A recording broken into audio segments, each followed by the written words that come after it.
Hey everyone, in this video I'm going to talk to you about dynamic imports. I'm going to show you a specific use case where I've used dynamic imports on Learn JavaScript Online.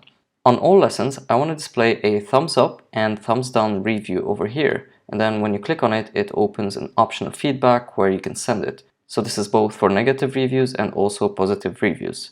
This is some functionality that I'm not going to use on every single page, because if I go back, I will have the editor and I'll have the challenge page, and in the challenge page I have the editor and completely different functionality. So that's why it doesn't make sense to always include this JavaScript section that is responsible for the feedbacks, because then as I add more features to this website, the more it's going to become slower, and I definitely don't want it to become slow.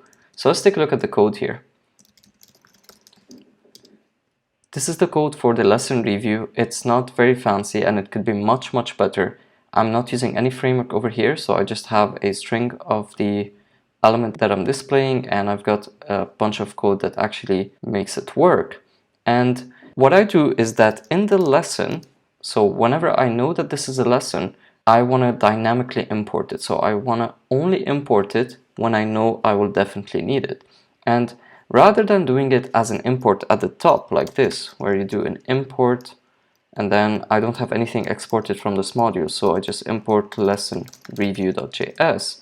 Rather than doing that and including the script as a burden for every single page on my website, I will instead dynamically import it. And here's the syntax for it.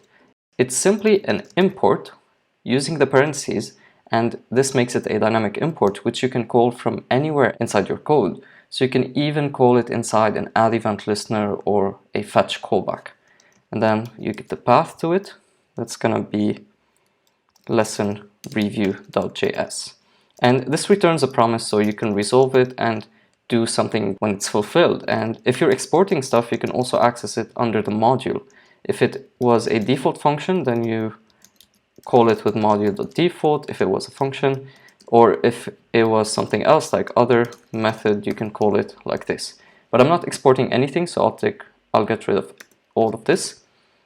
And let's take a look at the browser support. So dynamic imports work on the following browsers. Firefox has it behind a flag in the developer edition, but you can already use it because when you're using Webpack, Webpack makes sure that the dynamic imports will work on all browsers. So that's pretty much it. But if you keep it as is, once you build your project, you're gonna get a 0.js or 1.js. You'll get the bundle ID. So instead, you have to tell Webpack what's the name of this chunk. You do that with the Webpack chunk name comment. So this is a special comment that's read by Webpack, and then I'm gonna say this is gonna be lesson review. Now let's take a look at this. If I go in the browser, this is the web version because this is what I already did, and I reload the page. And because we are on the lesson page, you will see over here that I have the lesson review being loaded. So this is the dynamic import being loaded. So it only renders on pages where it's needed, which means if I go back, I will not find this lesson review anywhere in this page. Just like any other performance tip, it doesn't mean all of your imports should be dynamic imports, because that might slow things down. You have to measure and see if it has any impact. Another thing you can do, which I've also been doing in this website in some places, but it requires a polyfill to work on all browsers, is to use the request idle callback. And then if you've got a lot of work that you need to do, you can just delay this until the browser has some idle time. But don't forget that you need a polyfill for that at the time of recording.